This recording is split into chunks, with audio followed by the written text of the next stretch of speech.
il y a quelque chose que moi j'aime particulièrement. C'est que je ne me lance pas dans quelque chose ou je n'essaie pas de faire quelque chose que je ne suis pas capable de définir. La base que nous essayons d'obtenir ensemble, c'est de pouvoir définir ce que nous faisons. Donc, à cet instant T, qu'est-ce que devez retenir d'une page sur les réseaux sociaux? Tout ce qu'on recherche ici, quelle que soit l'activité qu'on a, c'est de pouvoir avoir le maximum de clients. Seulement que cette volonté-là, c'est le résultat de beaucoup de choses. Donc, qu'est-ce qui nous amène à ce résultat? C'est d'abord d'avoir la meilleure visibilité. Donc, quand on touche le maximum de personnes, avec ce qu'on propose, c'est de pouvoir convertir ces personnes qu'on touche là en clients. Et puis ensuite, on a le résultat, on arrive à bien vendre. Donc là, pour avoir de la visibilité, il faut se retrouver là où les gens sont. Donc les gens sont où? Les gens sont sur Facebook, les gens sont sur Insta, les gens sont sur TikTok. Et qu'est-ce qui nous représente sur ces plateformes? Ce sont nos pages ou nos comptes que nous avons créés. Et c'est là où il devient important d'avoir la meilleure page. C'est quoi la meilleure page? Une meilleure page, on va la définir de manière très simple. C'est une page qui fournit toutes les informations nécessaires à la plateforme sur laquelle on est pour que cette plateforme-là puisse nous catégoriser ou, en de meilleurs termes, nous référencer. Un exemple simple. Si tout de suite, je cherche à m'acheter des montres de luxe et que je tape dans Facebook montres de luxe ou bien une marque de luxe, il faut que je tombe sur la page de M. Ewi qui me propose des montres de luxe. Si je ne tombe pas sur sa page, que je tombe sur la page de plusieurs de ses concurrents, c'est que lui n'a pas la meilleure page. Ou Facebook n'a pas jugé que c'est le meilleur résultat pour moi. Donc nous, ce qu'on veut faire, c'est de faire en sorte que notre page, sur les plateformes sur lesquelles on se trouve, les plateformes décident que cette page-là est la meilleure à recommander. C'est pour ça qu'on commence par ce point. Et c'est pour ça qu'il faut bien référencer sa page. Donc ici, il y a deux notions. Il y a des gens qui font mal, et il y a des gens qui font bien. Je vais commencer par vous dire qui fait mal et pourquoi la personne fait mal. Avec les autres précédents, on l'a compris déjà. Mais supposons que moi, j'ai décidé de créer ma page de mon service de formation HDL Training. Je crée la page et je considère que je suis le seul à m'appeler HDL Training. Et après avoir créé ma page, je dis à Madame Komi, vous pouvez juste nous retrouver sur la page HDL Training pour avoir plus d'informations. Et vous tapez HDL Training et vous avez pléthore de pages qui ont comme thème training qui sortent, mais pas la mienne. J'aurais eu en griffe la mauvaise action. C'est que j'ai créé une page qui n'est pas bien référencée. Mais qu'est-ce que je n'ai pas bien fait? J'ai certainement pas dit à Facebook que je suis localisé à Abidjan.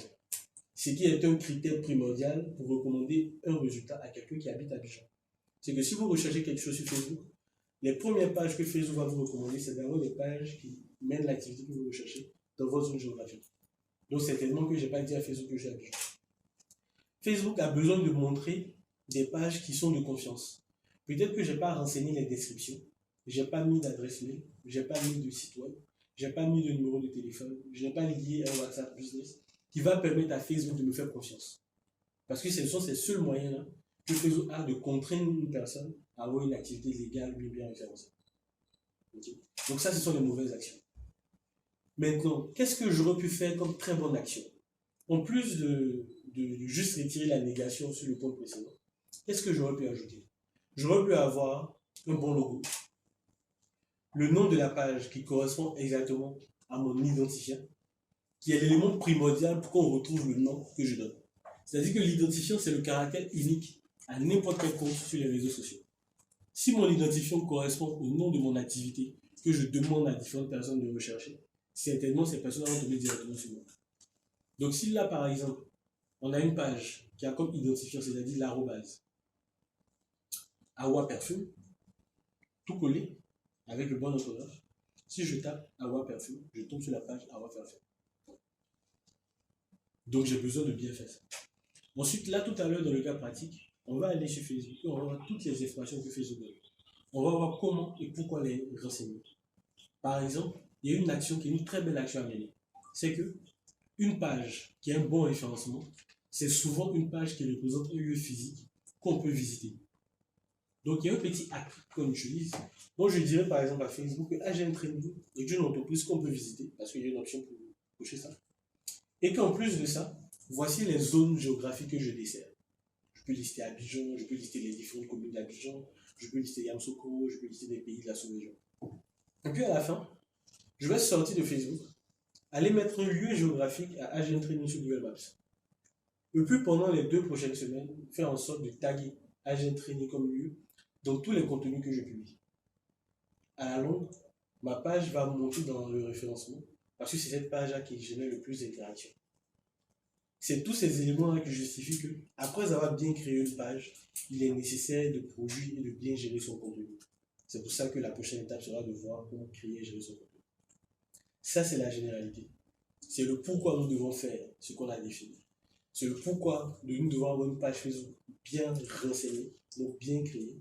Et voici comment nous allons pratiquer cela. Je vais vous envoyer tout à l'heure le lien au groupe de suivi. Chacun va utiliser le téléphone ou l'ordinateur qu'il a. On va trouver le chemin de où on crée la page Facebook, où on crée le compte Instagram, où on crée le compte TikTok. Et puis ensuite, on va créer nos comptes.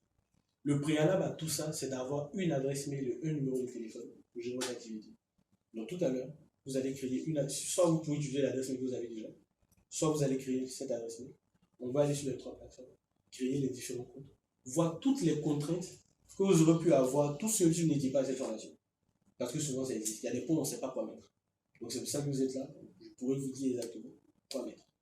Donc nous sommes 2, vous êtes 6. Donc on va se partager un peu. On vous donne 5 minutes pour créer vos mails, adresses, ouvrir vos ordinateurs, trouver les pages. Et on attend. Merci.